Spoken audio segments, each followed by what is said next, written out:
ఒక విత్తనము నుంచి మొక్క, చెట్టు, వృక్షం, మహావృక్షం వస్తుంది. ఆ విత్తనాన్ని నువ్వు చూసినప్పుడు మొట్టమొదటిగా అందులో ఆకులు, రెమ్మలు, కాండము, కాయలు, పువ్వులు కనిపిస్తాయా? కనిపించవు. ఆ విత్తనాన్నే కారణ శరీరము అంటారు. Causal body. దాని నుంచి సూక్ష్మ శరీరం ఒకటి వస్తుంది. సూక్ష్మ శరీరం అంటే ఏంటి తెలుసా? ఈ మహావృక్షము తాలూకా అసలైన విషయం ఆ వృక్షం లోపల ఉంటుంది.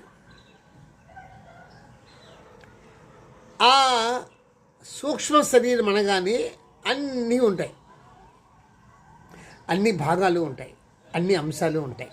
ఏంటవి? పంచ జ్ఞానేంద్రియాలు, పంచ కర్మేంద్రియాలు, పంచ ప్రాణాలు, బుద్ధి, మనస్సు. ఈ 17 అంశాలు సూక్ష్మ శరీరంలో ఉంటాయి. ఈ సూక్ష్మ శరీరము ఈ స్థూల శరీరం ఉంది కదా, వృక్షంలాగా అయిపోయింది కదా ఈ స్థూల శరీరము. ఈ స్థూల శరీరము లోపల బయట ఉంటుంది, సూక్ష్మంగా ఉంటుంది. ఇది గోచరం కాదు, దేనితోని టచ్ చేయబడలేదు, ఏది తడపలేదు, దహించలేదు. అలాంటిదన్నమాట ఈ సూక్ష్మమైన శరీరం, సటిల్ బాడీ. అందుకే దానికి సూక్ష్మము అన్నారు. అది అగోచరమైనది.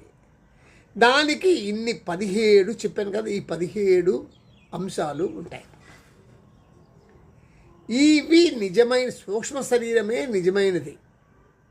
ఈ స్థూల శరీరం ఉందా, ఇది ఒక కుటీరం, ఇది ఒక హౌస్. ఇందులో జీవుడు ఉంటాడు. జీవుడు అంటే అర్థమేంటో తెలుసా మీకు? సూక్ష్మ శరీరము ప్లస్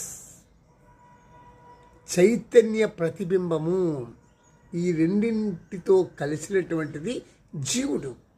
ఈ జీవుడు ఈ కుటీరంలో, శరీరం అనే కుటీరంలో పదిలంగా సంసారం చేస్తూ ఉంటాడు.